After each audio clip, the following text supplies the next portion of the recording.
خاوند کی واپسی چوتھی اور آخری قسط۔ جہانگیر جب دوسرے کمرے کی طرف چلا تو مریم کے چہرے پر صاف گھبراہٹ آ گئی اور وہ اٹھ کر جہانگیر کے پیچھے چل پڑی۔ سندھو چپ رہا۔ میں نے مریم سے کہا کہ وہ ہمارے پاس بیٹھے۔ جہانگیر نے بھی رک کر اسے تسلی دلاسا دیا اور ہمارے پاس بٹھا دیا۔ جہانگیر دوسرے کمرے میں چلا گیا۔ کرائمز برانچ کے پولیس آفیسر اور دوسرے لوگ وردی نہیں پہنا کرتے تھے، پرائیویٹ کپڑوں میں رہتے تھے۔ اگر ہم وردی میں ہوتے تو اس نو عمر لڑکی کا اور زیادہ برا حال ہو جاتا۔ پولیس کا ڈر کچھ ایسا ہی ہوتا ہے۔ مریم، میں نے بڑے پیار سے کہا، ہم سے کیوں ڈرتی ہو؟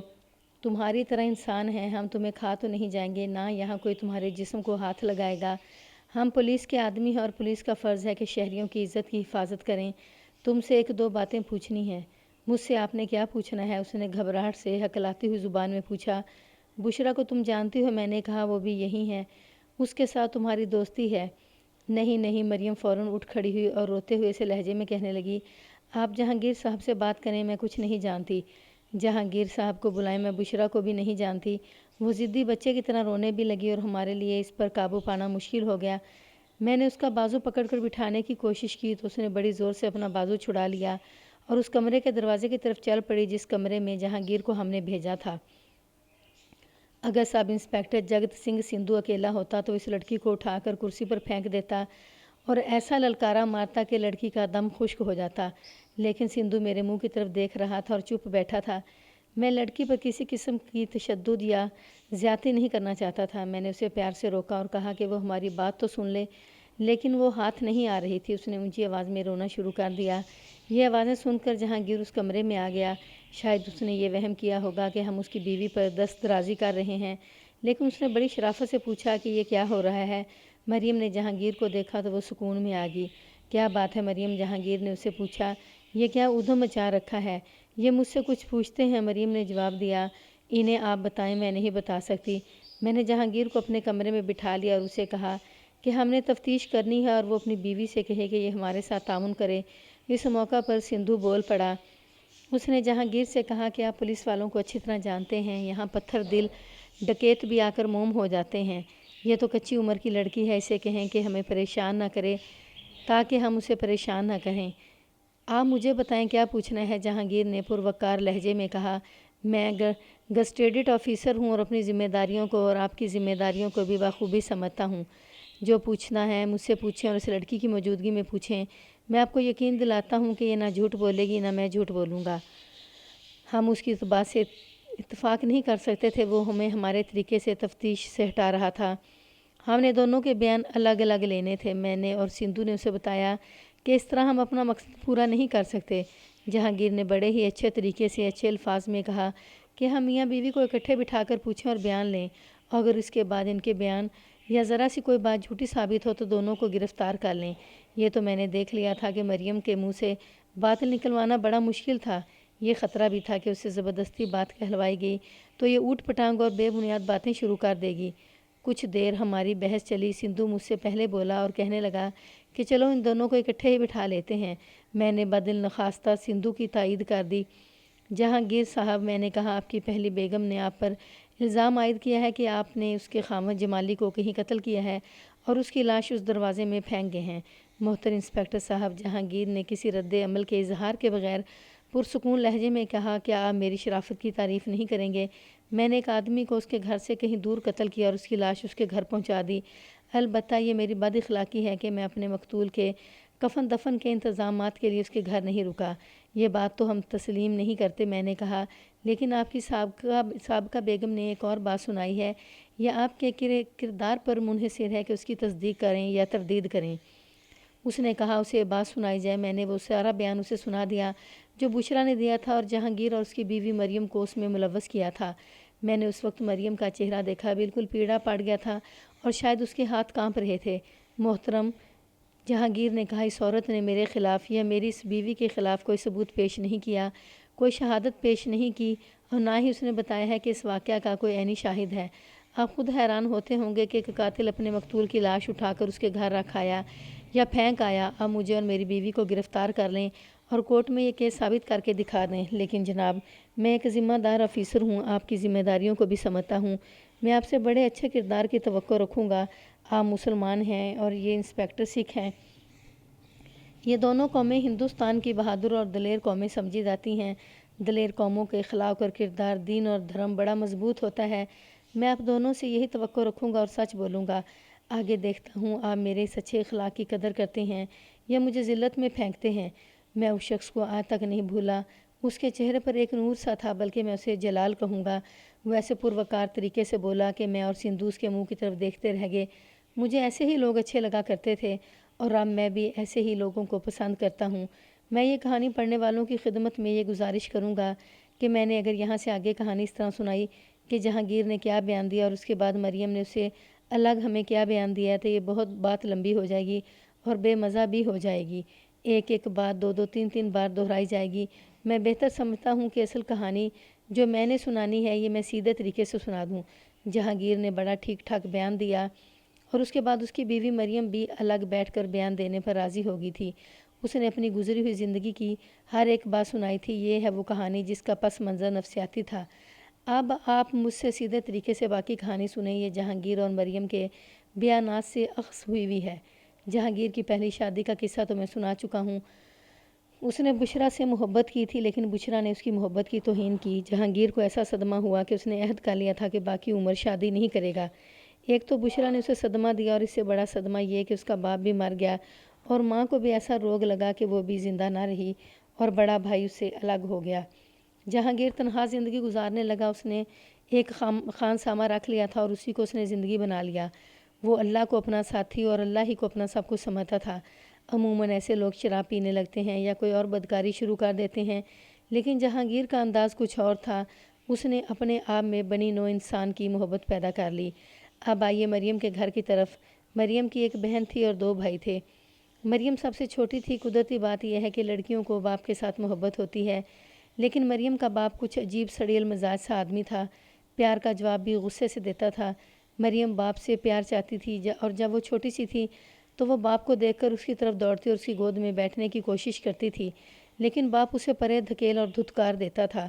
ہمارے گھرانوں میں یعنی چار دیواری کی دنیا میں لڑکیوں کو اسی طرح غیر اہم اور بن بلائی مہمان سمجھا جاتا ہے اور تمام تر پیار لڑکوں پر مرکوز کر دیا جاتا ہے۔ مریم کے ہاں بھی یہی کچھ ہوتا تھا۔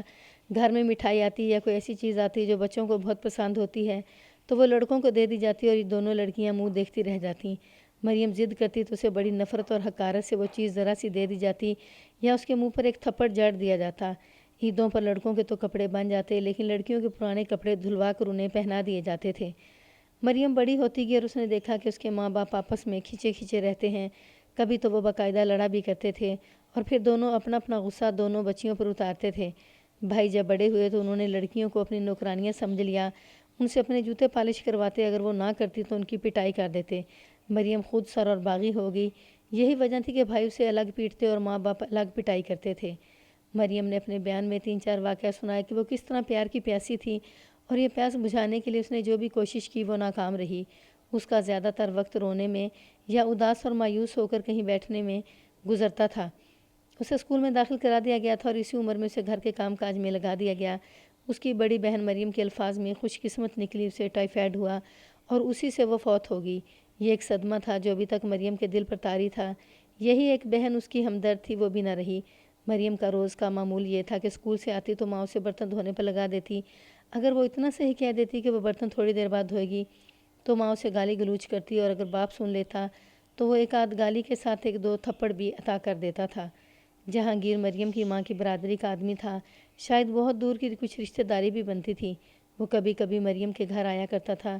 مریم کا گھر ساتھ والے محلے میں تھا، کوئی دوری نہیں تھی۔ مریم کا باپ بھی جہانگیر کو اچھا سمجھتا تھا۔ وجہ غالباً یہ تھی کہ جہانگیر زندہ دل اور خوش مزاج آدمی تھا اور اس نے کبھی کوئی گھٹیا یا جلی کٹی بات نہیں کی تھی، ہر کسی کا دل رکھنا جانتا تھا۔ مریم کی بڑی بہن مر چکی تھی۔ جہانگیر مریم کے ساتھ اسی طرح پیار کرتا تھا جس طرح بڑے چھوٹے بچوں کے ساتھ کیا کرتے ہیں۔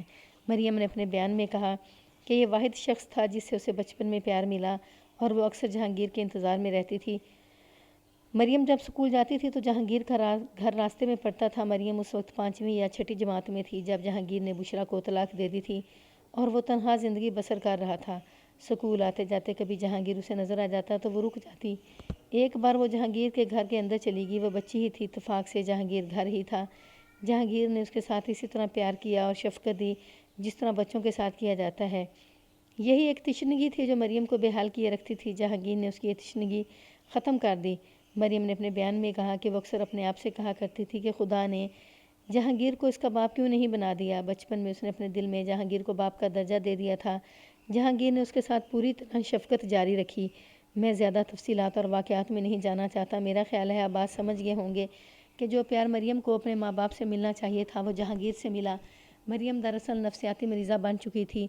جوں جوں جہانگیر اس کے دل میں اترتا گیا اس کے دل سے ماں باپ کی محبت اور احترام نکلتا گیا۔ اس کے بھائی اب بھی یعنی لڑکپن میں بھی اسے مارتے پیٹتے اور اس سے اپنے کام کرواتے تھے۔ مریم کو اپنے ان سگے بھائیوں سے نفرت ہوگی۔ اس زمانے میں مسلمان اپنی بیٹیوں کو زیادہ نہیں پڑھاتے تھے۔ 10 جماعتوں کو بھی وہ بڑی تعلیم سمجھتے تھے۔ مریم نے میٹرک پاس کر لی تو اسے گھر روک لیا گیا۔ اب سارے گھر کے کام کاج کی اس کی ذمہ داری تھی اور اس کے ساتھ ماں باپ کی آپس کی لڑائیاں اور پھر ان کی ساری پھٹکار مریم کے حصے میں آ گئی۔ ماں باپ دونوں نے بیٹوں کو شہزادہ بنا کر رکھا اور ان کی ناجائز ضرورتیں بھی پوری کرتے رہے۔ مریم کسی نہ کسی طرح وقت اور موقع ڈھونڈ کر جہانگیر کے گھر جا پہنچتی اور اس کا گھر سنوارنے لگتی تھی۔ مثلاً برتن ادھر ادھر پڑے ہوتے تو وہ اٹھا کر صحیح جگہوں پر رکھتی۔ جہانگیر کا بستر ٹھیک کرتی جو ہوتا ہی ٹھیک تھا، لیکن مریم کو اس گھر کے ساتھ انس ہو گیا تھا کیونکہ اسے پیار اسی گھر سے ملتا تھا۔ ایک روز جہانگیر نے اسے کہا کہ اب وہ اس کے پاس نہ آیا کرے کیونکہ وہ جوان ہوگی اور وہ کتنا ہی نیک پاک کیوں نہ ہو اس کے لیے غیر مرد ہے اور پھر لوگوں کے منہ بند نہیں کیے جا سکتے۔ مریم نے کہا کہ لوگ میرے منہ پر آ کر مجھے بدنام اور رسوا کریں تو بھی وہ پرواہ نہیں کرے گی۔ جہانگیر نے اسے کہا کہ وہ نہ آیا کرے، اس کی بجائے وہ خود اس کے گھر آ جایا کرے گا۔ مریم نے یہ بھی قبول نہ کیا۔ نفسیات کے ڈاکٹر سے پوچھیں، وہ آپ کو بتائیں گے کہ مریم کی طرح پیار کی ترسی ہوئی لڑکیاں عموماً کسی نہ کسی کے پیار کے دھوکے میں آ کر خراب ہو جاتی ہیں اور اس قسم کے فریب کار انہیں گم ہی کر دیتے ہیں۔ مریم کے کردار میں ایسی کوئی کمزوری پیدا نہ ہوئی، البتہ وہ ذہنی لحاظ سے ٹھیک نہ رہی۔ جہانگیر کے پاس جا کر وہ بالکل ٹھیک ہو جاتی تھی۔ یہ جہانگیر کا ہی اثر تھا کہ اس نے مریم کو بھٹکنے یا خراب نہ ہونے دیا اور اس کے کردار میں شرافت اور پاکیزگی قائم رکھی۔ مریم کی عمر 17-18 سال ہوگی تو اس کے رشتے کے خواہش مند آنے لگے۔ اس کے ماں باپ دیکھنے لگے کہ اس لڑکی کا رشتہ کسے دیا جائے۔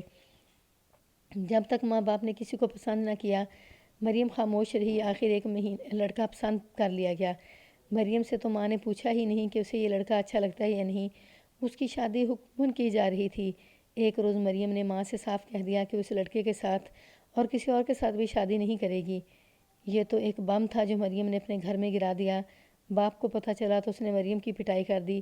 بھائیوں نے بھی اس کے ساتھ بہت برا سلوک کیا۔ مریم پوری طرح باغی ہوگی۔ اس نے کہا بہتر ہے مجھے جان سے مار دو ورنہ میں شادی کے عین موقع پر کہہ دوں گی کہ اس لڑکے کو قبول نہیں کرتی۔ مریم کا یہ سارا رویہ سارے محلے کو معلوم ہو گیا۔ عورتوں کی زبانی اس لڑکے کے گھر تک پہنچ گیا جنہیں مریم کا رشتہ دیا جا رہا تھا۔ ان لوگوں نے پیغام بھیجا کہ وہ ان کی بیٹی کو قبول نہیں کریں گے اور یہ رشتہ منسوخ سمجھا جائے۔ مریم کو اس کی بھی سزا دی گئی، لیکن مریم پتھر ہو چکی تھی۔ اب وہ دلیری سے جہانگیر کے گھر جاتی اور کچھ وقت گزار آتی۔ جہانگیر کی عمر 50 برس کے قریب پہنچ گئی تھی۔ جہانگیر نے بھی اسے سمجھایا کہ وہ ماں باپ کو یوں ذلیل اور پریشان نہ کرے اور شادی کر لے۔ مریم کہتی تھی کہ اس کے ماں باپ نے اسے جس جہنم میں پالا ہے اس کا اثر اس کے ذہن میں ہے اور اس پر قابو نہیں پا سکتی۔ وہ ماں باپ کا کہا ماننا چاہتی تھی تو اس کے اندر کوئی ایسی قوت تھی جو اسے انکار پر مجبور کر دیتی تھی۔ مریم کو گھر میں اچھوت کی حیثیت دے دی گئی۔ ایک روز اس نے اعلان کر دیا کہ وہ جہانگیر کے ساتھ شادی کرے گی۔ یہ ایک اور بم تھا جو اس نے اپنے گھر میں گرا دیا تھا۔ اس کے دھماکے سے ماں باپ اور بھائیوں کے ہوش اڑ گئے۔ ان کے لیے ایک صدمہ تو یہ تھا کہ مریم اپنی عمر کا کوئی رشتہ قبول نہیں کرتی تھی اور اب دوسرا صدمہ یہ ہوا کہ ان کی بیٹی کا دماغی توازن بگڑ گیا ہے۔ مریم کے ماں باپ اور اس کے بھائی جو بڑی اچھی تعلیم بھی پا چکے تھے یہ سمجھنے کی اہلیت نہیں رکھتے تھے کہ مریم جہانگیر کو کیوں اتنا زیادہ چاہتی ہے کہ اس کے ساتھ شادی کا فیصلہ کر رہی ہے۔ انہوں نے اپنی فطرت کے مطابق یہ سوچا کہ لڑکی جہانگیر سے ملتی ملاتی رہتی ہے اور جہانگیر نے اسے پھانس لیا اور اس پر نہ جانے کیسا جادو کر دیا ہے کہ لڑکی اس کی بیوی بننے پر آ گئی ہے۔ مریم کے ماں باپ جہانگیر کے سر جا چڑھے اور اس پر الزام ٹھونسا کہ اس نے ان کی بیٹی کو گمراہ کر دیا ہے۔ جہانگیر نے انہیں سمجھانے کی بہت کوشش کی لیکن وہ تو مرنے مارنے پر تولے ہوئے تھے۔ جہانگیر نے اپنے بیان میں اعتراف کیا کہ مریم کو وہ کسی اور حیثیت سے چاہتا تھا، لیکن مریم نے ایسے والہانہ طریقے کے ساتھ اس کے ساتھ پیار و محبت کا اظہار کیا کہ اس میں مردوں والی کمزوری بیدار ہوگی اور اس نے بھی یہ فیصلہ کر لیا کہ لڑکی راضی ہے تو اس کے ساتھ شادی کر لے گا۔ اس طرح جہانگیر کے پیار اور محبت کا انداز اور رنگ بدل گیا۔ مریم کے باپ نے جہانگیر کا اپنے گھر میں آنا بند کر دیا اور یہ بات دور تک پہنچی۔ مریم کے بھائیوں نے جہانگیر کو کسی کی معرفت دھمکیاں دیں، جن کے جواب میں جہانگیر نے کہا کہ اب وہ ان کی بہن کے ساتھ شادی کر کے ہی رہے گا۔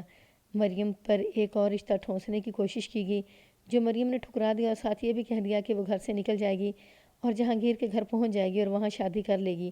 یہ بات خاصی لمبی ہے، میں اسے مختصر کر کے سناتا ہوں۔ یہ مسئلہ برادری کے پنچوں تک پہنچا۔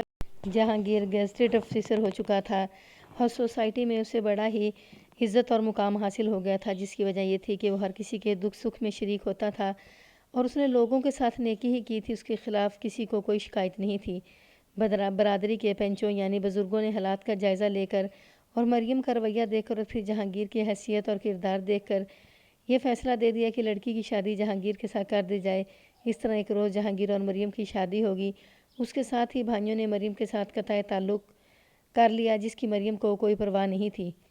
مریم کو یوں سکون اور اطمینان ملا جیسے وہ جہنم سے نکل کر جنت میں آ گئی ہو۔ یہ اس پیار کا کرشمہ تھا جو اسے اس کے ماں باپ سے ملنا چاہیے تھا، لیکن وہ جہانگیر سے ملا جو عمر میں اس کے باپ جیسا تھا۔ 1 سال پیار محبت میں ہنستے کھیلتے گزر گیا۔ مریم نے اپنے بیان میں بتایا کہ تلخیاں ختم ہو گئی تھیں۔ مریم کا یہی فطری مطالبہ تھا۔ 1 سال گزر گیا تو جہانگیر کا رویہ بدلنے لگا۔ یہاں پھر نفسیات سامنے آ جاتی ہے۔ یہ اس بوڑھے آدمی کی نفسیات ہوتی ہے جو مریم جیسی کم عمر لڑکی کے ساتھ شادی کر لیتا ہے۔ بڑھاپا ایسے خاوند کو ایک قسم کے احساس کمتری میں مبتلا کر دیتا ہے۔ مرد کی ذات میں احساس پیدا ہو جاتا ہے کہ وہ نوجوان بیوی کے قابل نہیں۔ اگر بیوی کوئی شکایت زبان پر نہیں لاتی تو اس کا مطلب یہ ہے کہ وہ اندر ہی اندر کڑ رہی ہے، یا اس نے در پردہ اپنی تسکین کا کوئی ذریعہ پیدا کر رکھا ہے، یعنی اس نے کسی کے ساتھ دوستی لگا رکھی ہے۔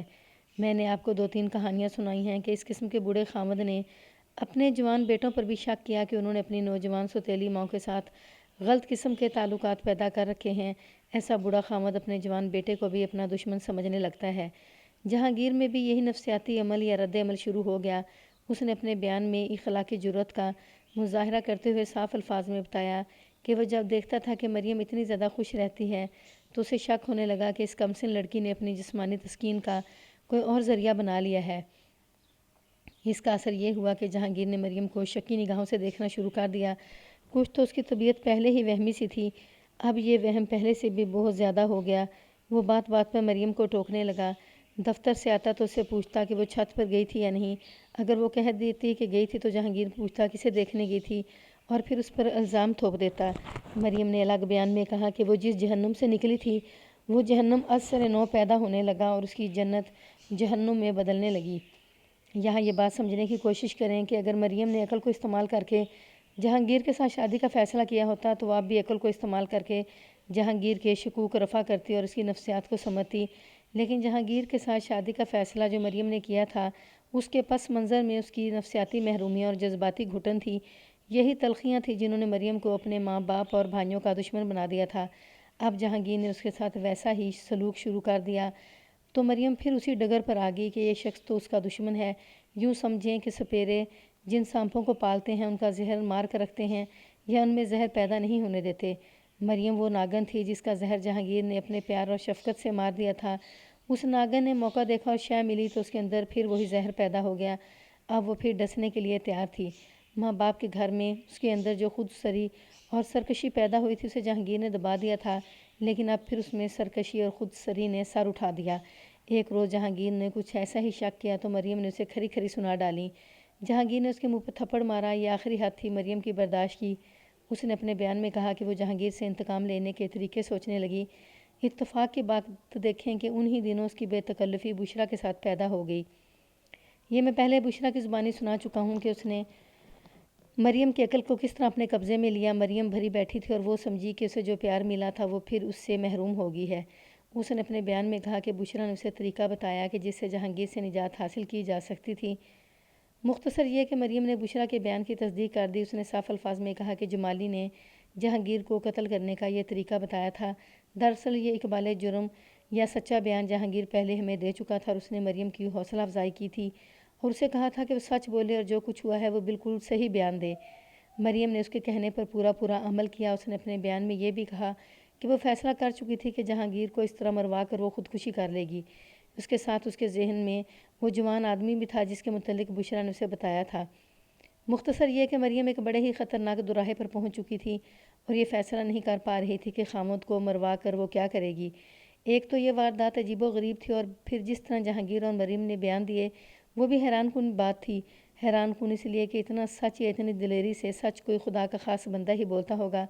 یہ کہانی اور ایک ہی مقام پر آ پہنچی۔ اس کے متعلق جہانگیر نے مجھے الگ بیان دیا اور مریم نے الگ دیا، اور دونوں کے بیان ایک دوسرے کی تصدیق کرتے تھے۔ وہ رات آئی جب جمالی نے جہانگیر کے گھر آ کر اس کا گلا دبانا تھا اور اس کی لاش کو چھت کے پنکھے کے ساتھ لٹکانا تھا۔ جہانگیر کو تو معلوم ہی نہیں تھا کہ رات اس کی زندگی کی آخری رات ہو سکتی ہے۔ وہ تو روزمرہ کی طرح سویا اور پھر نیند نے اسے بالکل ہی بے خبر کر دیا۔ مریم کو نیند نہیں آ رہی تھی۔ کسی کو سوتے میں قتل کر دینا آسان ہے، لیکن قتل کرنا آسان کام نہیں۔ یہ قتل ایسی نوعیت کا تھا جو ایک خوفناک ڈرامہ تھا۔ مریم کو پوری طرح یقین نہیں تھا کہ یہ ڈرامہ کامیاب ہو جائے گا۔ اسے یہ ڈر بھی تھا کہ جمال کے آنے سے پہلے ہی جہانگیر کی آنکھ نہ کھل جائے۔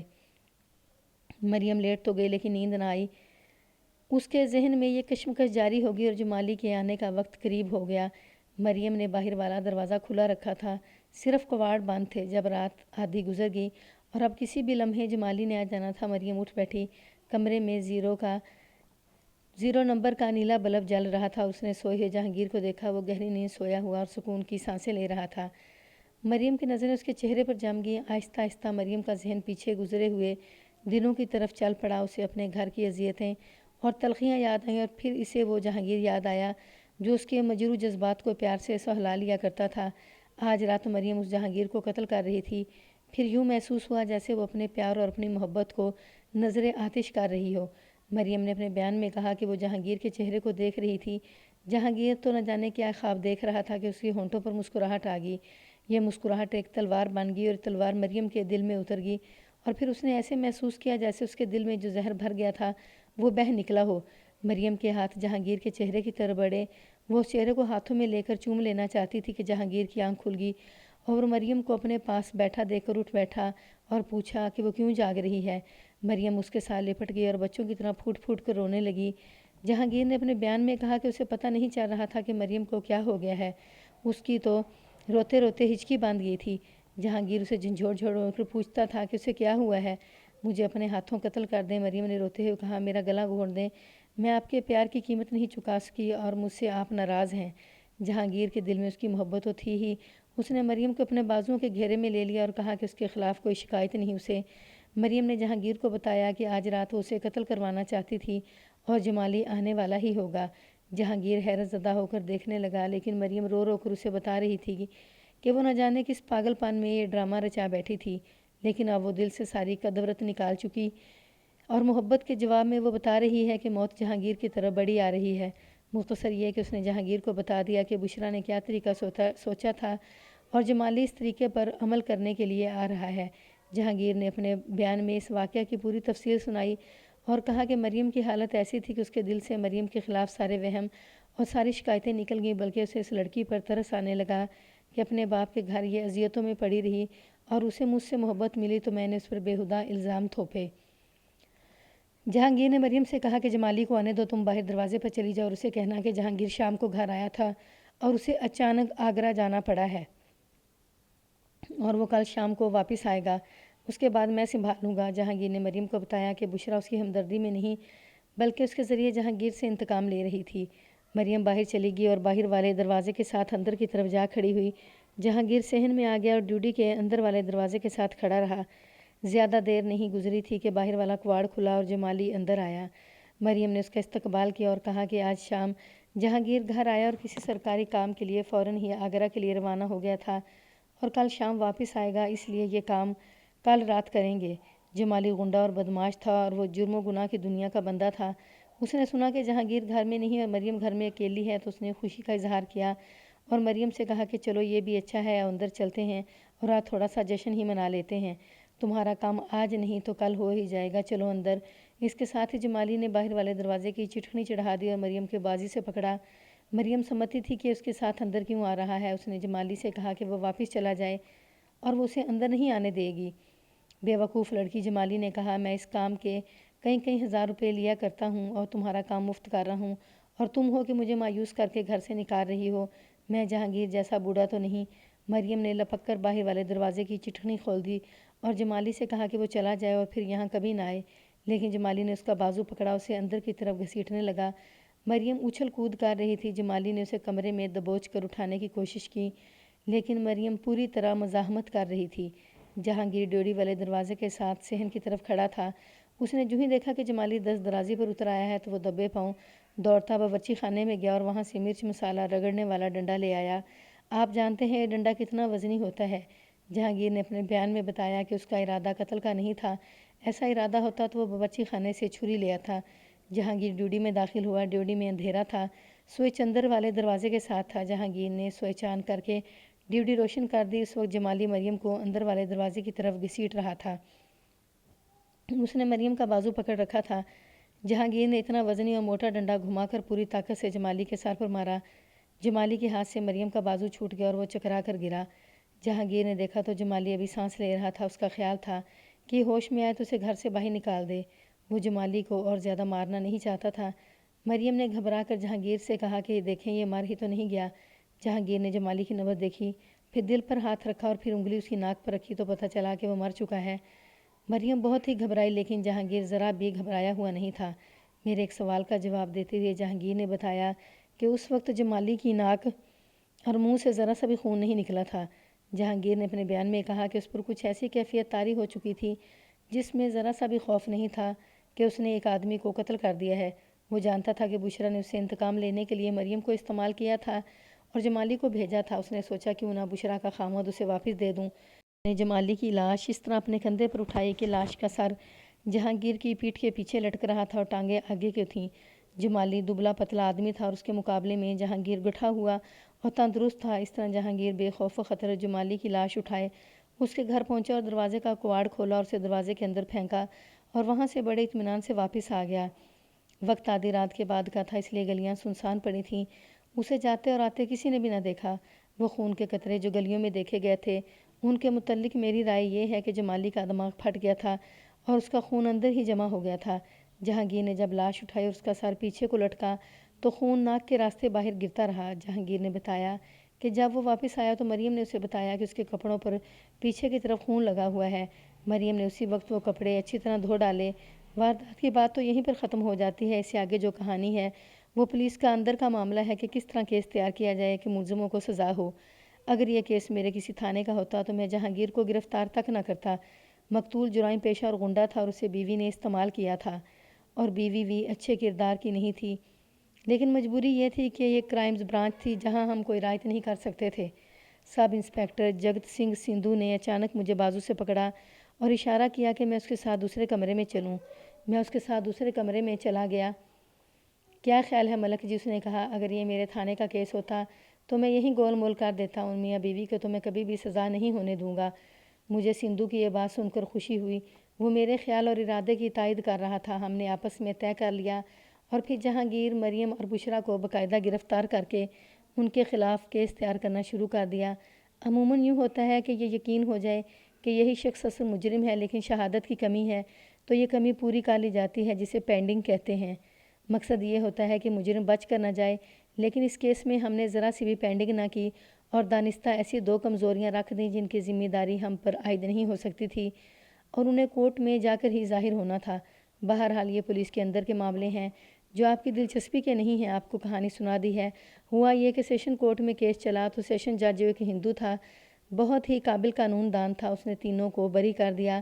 اس کا فیصلہ خاصا لمبا تھا۔ اس میں اس نے ایک ہی فقرہ لکھا کہ عقل تسلیم نہیں کرتی کہ ایک معزز آدمی جس نے کبھی چھوٹے سے چھوٹے جرم کی بھی نہیں سوچی تھی، وہ ایک آدمی کو قتل کر دے اور پھر اس کی لاش اٹھا کر اس کے گھر چھوڑ آئے۔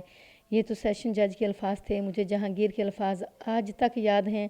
میں نے بشرا کا خامد اسے واپس کر دیا تھا۔